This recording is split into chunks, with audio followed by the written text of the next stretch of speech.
नमस्कार, मैं हूँ प्रिया मिश्रा। आप देख रहे हो स्पाई न्यूज़। इस समय मैं प्रयागराज में हूँ, जनपद प्रयागराज, जहाँ की ये कौन-सी जगह है मैं अभी आप इन्हीं से जानती हूँ। सर आप लोको बताइए। कॉलोनी जी। Loco colony civil lines Prayagraj. तो मैं बताना चाहूँगी कि united forum of pensioner association Prayagraj, इस बैनर तले तले पेंशनर दिवस समारोह 17 दिसंबर को ये सभी जो पेंशनर हैं वो मनाने के उसमें बैठक और परिचर्चा किए हैं, और इन्हीं से जानती हूँ कि क्या यहाँ पे परिचर्चा हुआ है और हैं कौन और कौन-कौन है इस एसोसिएशन के तहत, कौन पदाधिकारी हैं। सर आप अपना थोड़ा परिचय बताएं। मैं पूर्व सूबेदार थल सेना कारगिल युद्ध विजेता श्याम सुंदर सिंह पटेल, राष्ट्रीय महासचिव United forum of pensioners Prayagraj.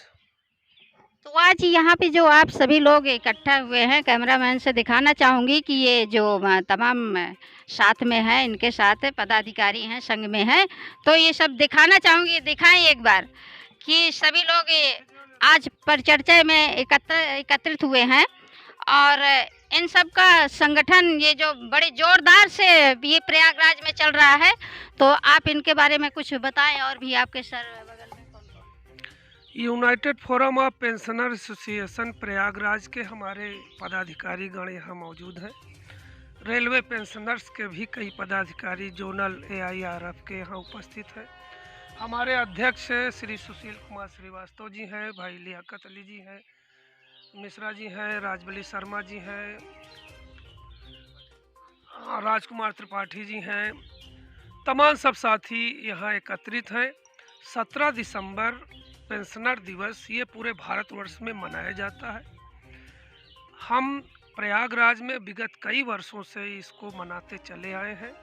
इस बार 39वां पेंशनर दिवस समारोह है, जो कोरल क्लब, उत्तर मध्य रेलवे, सिविल लाइंस प्रयागराज में आयोजित किया जाएगा। उसकी तैयारी व्यवस्था के लिए यहाँ बैठक करके हम बात कर रहे हैं कि ये कार्यक्रम कैसे अंजाम दिया जाए, क्योंकि इस कार्यक्रम की पूरे शहर के सभी पेंशनरों को बड़ी अपेक्षाएं रहती हैं कि किस तरह से कैसे होगा, जिसमें हम लगभग 46 पेंशनर संगठन के लोग इसमें शामिल होते हैं, और लगभग इलाहाबाद में 75,000 पेंशनर्स मौजूद हैं, जिसमें हमारे पूर्व सैनिक भी साथी हैं, हमारे सेंट्रल गवर्नमेंट के हैं, स्टेट गवर्नमेंट के हैं। सभी लोग एकजुटता के साथ और भाईचारे के साथ एकत्रित होते हैं, जिसमें हम लोग हर विभाग के कर्मचारियों की, पेंशनर्स की जो समस्याएं होती हैं उनको सुनते हैं, उनकी सूची बनाते हैं और उस मांग पत्र को पूरे सदन में कार्यक्रम के दौरान एजेंडा पास कराते हैं। उसके बाद उसको प्रधानमंत्री, पेंशन मंत्रालय, स्टेट गवर्नमेंट के लिए माननीय मुख्यमंत्री जी को प्रेषित करते हैं, जिससे बहुत सारी योजनाएं और मांगे सरकार मान लेती है और हमें उसका लाभ मिलता है। क्या बात है, क्या बात है कि आज यहाँ पर परिचर्चा में हम उपस्थित हुए हैं लेकर के सभी लोगों को, जहाँ की कितने विगत से, जैसे इन्होंने बताया कि रेलवे भारतीय में भी इनके भी पेंशनर हैं, और सैनिक विभाग से भी पेंशनर हैं। सभी लोग अपने अपने कार्यों को अपने अपने उससे पूरा करके, और आज ये उन पेंशनरों के लिए, उनके साथ अगर कुछ होता है, कुछ भी है, कमियां आती हैं, तो उनके लिए लड़ाई लड़ने के लिए भी तैयार हैं, और स्वयं मंत्री जी से, मुख्यमंत्री जी से अपनी मांग रखते हैं, और सबकी मांगों को ये पूरा कराने पे सक्षम भी होते हैं, जैसे अभी बता रहे हैं। तो कैसी कैसी जो मुसीबत और परेशानी आती है, क्या क्या मांग होती है, कुछ उसके बारे में आप बताएं। हाँ, जैसे वर्तमान में एक ज्वलंत समस्या है, पुरानी पेंशन बहाल हो। स्वास्थ्य के बारे में स्टेट गवर्नमेंट की विशेष रूप से मांग है कि पंडित दीनदयाल उपाध्याय कैशलेस योजना, जिसको वर्तमान सरकार ने घोषित किया है कि इसको हम लागू करेंगे, लेकिन किन्हीं परिस्थितियों के कारण वो अभी पेंडिंग पड़ी है, लागू नहीं हो पाई। तो वह भी हमारा मुद्दा रहेगा कि ये लागू हो जाए। इसी तरह से सैनिकों की जहाँ तक बात है, भारत सरकार ने सैनिकों को एक आदर्श नागरिक और वीर सेनानी कह के पूर्व सैनिकों को सम्मानित करती है। तो उनका वन रैंक वन पेंशन, जिसको कि वर्तमान सरकार ने लागू किया, लेकिन उसमें कुछ विसंगतियां रह गईं, उसके बारे में हमारा ये संगठन सरकार को अवगत कराता है कि इसको ठीक कराया जाए, जिसके आधार पर केंद्र सरकार ने एक रेड्डी आयोग बनाया और रेड्डी आयोग ने अपनी रिपोर्ट सौंपी है, लेकिन वो अभी लागू नहीं हुई या उसका स्पष्टीकरण नहीं हुआ। इस वजह से ये भी हमारा मुद्दा रहेगा। जी, तो मैं अभी इनके बगल में भी बैठे हुए हैं पदाधिकारी, कौन है, इनसे भी परिचय जानूंगी। तो आप अध्यक्ष जी, आप अपना परिचय थोड़ा बताते हुए आप भी अपना क्या रख रहे हैं इसमें, आप भी बताएं। देखिए, मैं रिटायर्ड से लोको पायलट से रिटायर्ड हुआ और आप लोगों का पेंशनरों का विशेष स्नेह है। सुशील कुमार श्रीवास्तव, हम लोगों ने, मैं all India retired railway men's federation का जोनल अध्यक्ष हूँ। इस समय समस्या जो थी उसके संबंध में हम लोगों ने 46 संस्थाओं को जोड़ा और ये पेंशनर दिवस जो आप देख रहे हैं, पेंशनर दिवस 31 मार्च सन 79 को हमारे ये पेंशनर दिवस DS नाकरा जी थे, जिन्होंने सुप्रीम कोर्ट में यह कोर्ट केस किया कि इसके पहले क्या होता था, 79 से पूर्व पेंशन नहीं मिलती थी और 79 के बाद में पेंशन मिलना शुरू हुआ। और इसी दिन सुप्रीम कोर्ट ने 17 दिसंबर को ही निर्णय दिया कि सभी पेंशनरों को पेंशनर दिया जाएगा। इसीलिए उनकी स्मृति में, DS नाकरा के स्मृति में हम लोग पेंशनर दिवस मनाते हैं। और हमारा पेंशनरों की जो समस्याएं हैं उसको लेकर के इस समय हमारे सीनियर DPO राजेश शर्मा जी हैं, जिनका बहुत अच्छा हम लोगों को पेंशनरों को सहयोग मिलता है और इस पेंशनर दिवस मनाने में उनको विगत 2 वर्षों से इतना अच्छा सहयोग है कि हम लोग पेंशनर जितने हैं उनके बधाई देते हैं। और इस बार भी उन्होंने पूर्ण आश्वासन दिया है कि जितना भी सहयोग होगा, पेंशनरों का जितना सहयोग सीनियर DPO के द्वारा, राजेश शर्मा जी हैं उनके द्वारा, और एक चौहान साहब हैं सीनियर DN स्टेट, उनका विशेष सहयोग रहता है और हम लोग पेंशनर उनके शुक्रगुजार हैं। तो मैं ये जानना चाहूँगी कि इस समय जब आप 17 दिसंबर को मनाएंगे तो कोई समस्या लेके आ रहे हैं कि केवल 17 दिसंबर को दिवस? नहीं, हमारी ये डिमांड 46 संस्थाओं से मैंने डिमांड किया है, अपने अपने विभाग की समस्याओं को देंगे, इनको इकट्ठा करके हम लोग भारत सरकार और स्टेट गवर्नमेंट को भेजेंगे यहाँ से। कुछ आज तक मांगे पूरी हुई हमारी सरकार से? आपसे अपेक्षा है, जो अभी हमारी सरकार चल रही है, इस पे कोई अपेक्षा किया आपने, मांग किया, कुछ पूरी हुआ? इसमें अधिक से अधिक समस्याएं पूरी हो गई हैं। कुछ समस्या, 2-4 समस्याएं हैं हर विभाग से जो पूरा होना है, आश्वासन भी मिला है। और हमारे रेलवे की समस्या जो है, मैक्सिमम हम लोग डिमांड रखते हैं और सीनियर DPO का इतना अच्छा सहयोग है कि ये 15 दिसंबर को ही पेंशन अदालत लग रहा है, उसमें ऑलरेडी मैक्सिमम समस्याएं समाधान होती है।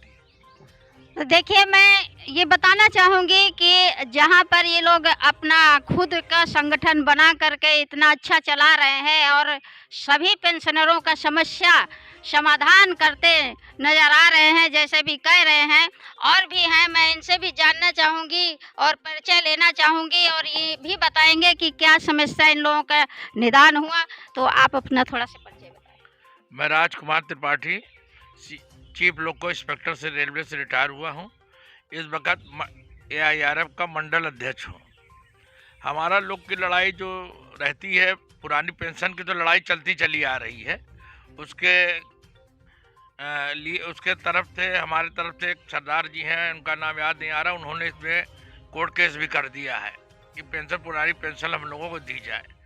तो वो लड़ाई सरकार से चल रही है, क्योंकि विधायक, सांसद और ये एक एक, दो दो, तीन तीन लोग पेंशन, चार चार पेंशन ले रहे हैं। जो पा रहा है, जहाँ जीत गया पेंशन लेता चला जा रहा है, और जो 5 साल में 5 साल विधायक, सांसद बने पेंशन ले रहे हैं, और हम लोगों ने 40 साल नौकरी किया, हम पेंशन नहीं लेंगे, तो कैसे हो सकता है? क्या बात है, क्या बात है। ये बहुत अच्छा जो है क्वेश्चन हुआ, प्रश्न चिन्ह उठा कि 5 साल उनको जनता बना के बैठाती है, जनता चुनती है, और उसमें वो 5 साल के बाद वो पूरे अपने जो परिवेश में पूरा जिंदगी भर वो पेंशन लेते हैं। जो हमारे त्रिपाठी जी कह रहे हैं, बहुत अच्छा सवाल है। तो ये 40 साल जब अपना पूरा जीवन उसमें यापन करते हैं और लोगों की सेवा करते हैं, और 40 साल के बाद भी इनमें समस्याएं बनी रहती हैं, तो त्रिपाठी जी क्या इसके विषय में आपने सरकार से कुछ कहा? सरकार से हमारे लोग की लड़ाई चल रही। जितनी भी मीटिंग होती है, हर मीटिंग में हम लोग पुरजोर इस चीज़ के लिए डिमांड करते हैं कि पुरानी पेंशन बहाल की जाए, या तो विधायक सांसदों की पेंशन बंद कर दी जाए, क्योंकि 40 साल करने वालों को जवाब नहीं दे रहे, तो 5 साल वाले कैसे ले सकते हैं? 5 साल विधायक बन जाएंगे, फ्री का खाना लेंगे, फ्री के घूमेंगे, फ्री के टहलेंगे। हम लोगों को डीए बंद हो गया, 17 महीने अभी बंद था, और सबसे पहले कमजोर आदमी जो कर्मचारी, वही है, तनख्वाह पेंशन आएगी नहीं, उसके पहले ये टीडीएस काट लेते हैं, इनकम टैक्स काट लेंगे। और रही सही बात है कि जो हमारे स्टाफ की कमियां हैं, जो हमारे स्टाफ का काम कुछ फंसा हुआ पुराने आदमी, उस काम के लिए हम लोग सक्षम हैं। और इलाहाबाद में चढ़ करके, रही अस्पताल की समस्या हुई, डीआरएम ऑफिस की समस्या, हम लोग चढ़ के काम करा लेते हैं, और सभी डॉक्टर अस्पताल का हम लोगों की बात सुनते हैं, उस बात को करते हैं त्वरित गति से।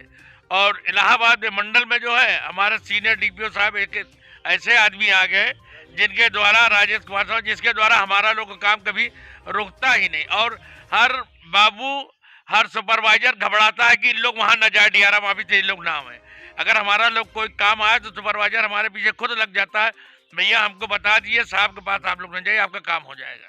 तो देखिए, मैं ये बताना चाहूंगी कि यहाँ पर ये लोग 40 साल सेवा करते हैं जनता की, एक एलकेजी से पढ़ करके और पढ़ाई करते हुए, तमाम एग्जाम्स पेपर देते हुए, तब कहीं ये इस जगह पर बैठते हैं, फिर सेवा भी करते हैं। और जहाँ बात रही कि जो हमारे सांसद विधायक की बात चल रही है, क्या भाई साहब, मैं ये जानना चाहूंगी, क्या वो कितना पढ़े लिखे होते हैं, उन पे भी कोई परिचर्चा होगी? बिल्कुल बिल्कुल। देखिए, मेरा नाम लियाकत अली है, मैं जोनल कोषाध्यक्ष हूँ all India railway retired federation का। जो भी हमारे मंडल अध्यक्ष जी ने बताया बिल्कुल सत्य है। अनलिटरेटेड आदमी विधायक बन गया, यहाँ पढ़े लिखे लोग 40 वर्ष 35 वर्ष सेवा करने के बावजूद भी उससे उपेक्षित रहते हैं। जो हमारे महामंत्री जी ने, हमारे राष्ट्रीय अध्यक्ष जी ने और हमारे मंडल के अध्यक्ष जी ने जो बताया, हम लोग उस पर समर्पित हैं, और हम लोग रिटायरमेंट हमारे कर्मचारियों का बराबर काम हो रहा है, इसमें कोई वो नहीं। तो आप भी कहना चाहेंगे कुछ? अपना परिचय थोड़ा दीजिए। मुझे राजवली शर्मा कहते हैं, अवकाश प्राप्त रेलवे कर्मचारी हितकारी समिति का मैं अध्यक्ष हूं, और पूर्व में राज्य संगठन आयुक्त एवं राज्य प्रशिक्षण आयुक्त भारत स्काउट एवं गाइड रहा। जूनियर टेलीकॉम इंजीनियर से मैं रिटायर हुआ हूं, और हमारा 2013 में रिटायरमेंट के बाद इस संस्था से मैं जुड़ा हूं। और जब से यहाँ जुड़ा हूं, तब से हम ये देख रहे हैं कि ये हर वर्ष 17 तारीख को ये हमारा एक बहुत बड़ा मेला लगता है, और हम सब लोग मिलजुल करके इस कार्यक्रम को संपन्न कराते हैं। इसमें हर विभाग के जो वरिष्ठतम अधिकारी हैं, सीनियर ऑफिसर्स हैं, उनको सुने, और सुनने के बाद में वो अपना जजमेंट दें, और हमारे साथ हमारे लोगों के जो गड़बड़ियां हैं, जो त्रुटियां हैं, जो लोगों को चाहिए, उस डिमांड को पूरी करने के लिए वो हमको आश्वासन दें। इस प्रकार से कई एक अधिकारी हमारे साथ में आते हैं। हमारे न्यायाधीश भी जो सेवानिवृत्त हैं वो भी आते हैं। हमारे यहाँ आईजी, डीआईजी भी आते हैं, महाप्रबंधक, मंडल रेल प्रबंधक, और बाकी बहुत सारे लोगों को हम इनवाइट करते हैं। हमारे उसी बीच में 2-3 हॉस्पिटल के लोग आते हैं, डॉक्टर्स आते हैं, उनके साथ में 10-10, 20-20 लोगों की टीम आती है।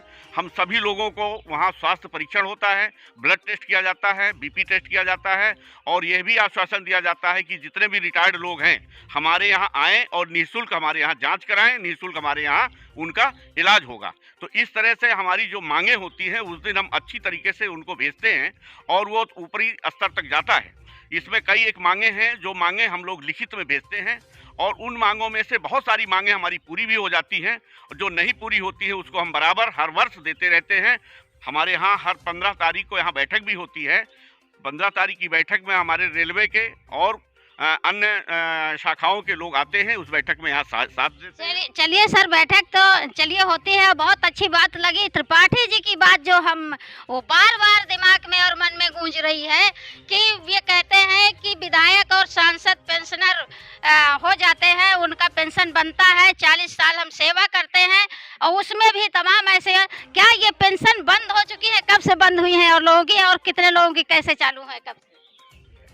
मैं Yogendra Kumar Pandey, united forum of pensioner association Prayagraj का संगठन मंत्री हूं। मैं अपने अग्रज भाइयों का बहुत बहुत आदर और उनका वंदन करता हूं। साथ ही हमारे अध्यक्ष जी और महामंत्री जी जिनके कुशल नेतृत्व में मैं इस संगठन में आया और अनुशासन की सीख ली। हमारे महामंत्री जी, एक विशेष बात बताऊं आपको कि ये कारगिल युद्ध के विजेता रहे हैं। इसके लिए हम लोगों को गर्व है कि हम एक ऐसे आदमी के साथ हैं जो कि देश के प्रति अपना सारा जीवन न्यौछावर किया और संप्रति समाज के प्रति जिम्मेदार होकर पेंशनरों की लड़ाई लड़ रहा है। और इस लड़ाई के लिए हम सब उनके नेतृत्व में एकदम संबद्ध हैं और हम लोग उनके साथ कंधे से कंधा मिलाकर साथ में हैं। इसके साथ ही मैं आपके चैनल का बहुत बहुत आभार प्रकट करता हूं कि हमारे पेंशनर्स साथ भाइयों की समस्याओं को और उनकी आवाज़ को ऊपर उठाने के लिए आप अन्य पत्रकार भाइयों की तरह अपना सहयोग प्रदान कर रहे हैं। इसके लिए आपको विशेष साधुवाद है। जहां तक रेलवे कर्मचारियों की समस्याओं का बात है तो हमारे अध्यक्ष जी भाई सुशील कुमार जी, भाई पटेल साहब, भाई राजकुमार त्रिपाठी जी, लियाकत भाई शर्मा जी और मेरे सरजीत भाई और सफदर भाई द्वारका जी, ये सब लोग सन्नद्ध रहते हैं और धन्य हैं और बधाई के पात्र हैं रेलवे के सीनियर डीपीओ साहब श्री राजेश कुमार जी और अन्य अधिकारी डीआरएम साहब को भी मैं धन्यवाद देना चाहता हूँ क्योंकि नेतृत्व तो उन्हीं का है। तो इस संबंध में उनको बहुत बहुत बधाई देता हूँ और आशा करता हूँ कि हमारे मुख्यमंत्री जी और हमारे प्रधानमंत्री जी, जैसा कि उन्होंने कहा था कि सबका साथ और सबका विकास, एक आशा जगी थी कि हम पेंशनर भाइयों की पुरानी पेंशन बहाल हो जाएगी और उसको बहाल करने के लिए वो सोचेंगे। मुझे उम्मीद है, आशा ही नहीं विश्वास है कि अवश्य ही सोचेंगे और हमारी पेंशन को बहाल करके हम सेवानिवृत्त कर्मचारी भाइयों का वो हम काम करेंगे, हमारा विकास करेंगे, इस भांति विकास करेंगे वो। और ऐसा ही नहीं विश्वास है मुझे। इसके साथ ही साथ ये कहना चाहूँगा कि पेंशनरों की कुछ छोटी छोटी सुविधाएं होती हैं। हम लोग सौभाग्यशाली हैं कि तीर्थराज प्रयाग में हम लोगों का जन्म हुआ और हम यहाँ रह रहे, हमारी कर्मस्थली है। अभी माघ मेला आने वाला है, दुनिया का सबसे बड़ा मेला है। तो इस मेले में गंगा जी को साफ़ रखने के लिए भी हम अपने समस्याओं में, हमारा पेंशनर डे 17 दिसंबर को, उसमें ये हम उनसे प्रार्थना करेंगे अपनी मानद सरकार से कि इस पे भी ध्यान दे और गंगा जी को स्वच्छ रखने की प्रयत्न करें, जिससे कि साधु संतों और आए हुए हमारे तीर्थयात्री जितने हैं वो सब हमारे मेहमान हैं, हम उनका समुचित ढंग से स्वागत कर सकें और उनके तपस्या में सहायक हो सकें। इसके साथ ही साथ मैं चाहूँगा कि हमारे सब भाइयों को संगम तक आने और वापस जाने के लिए जो बसें चल रही हैं उसमें हम लोगों को हमारे आई कार्ड के आधार पर कि हम लोग वरिष्ठ नागरिक हैं, सेवानिवृत्त कर्मचारी एसोसिएशन के हैं, भाई अध्यक्ष जी सुशील कुमार जी श्रीवास्तव, भाई पटेल साहब जी, इनके लोगों के द्वारा जारी किए गए जो कार्ड हैं उनके आधार पर हमको फ्री संगम तक ले जाने और ले आने की सेवा यदि करेंगे तो मैं अपने आप को आभारी समझूंगा माननीय मुख्यमंत्री जी का। और मुख्यमंत्री जी तो प्रधानमंत्री जी का प्रोग्राम लेके चल रहे हैं तो वो स्वतः ही हमारा आभार उनके प्रति बहुत बहुत है। इन्हीं शब्दों के साथ मैं आपके चैनल को पुनः बधाई देता हूं और आप जैसी बहादुर और निडर पत्रकारिता आपको प्रणाम करता हूं।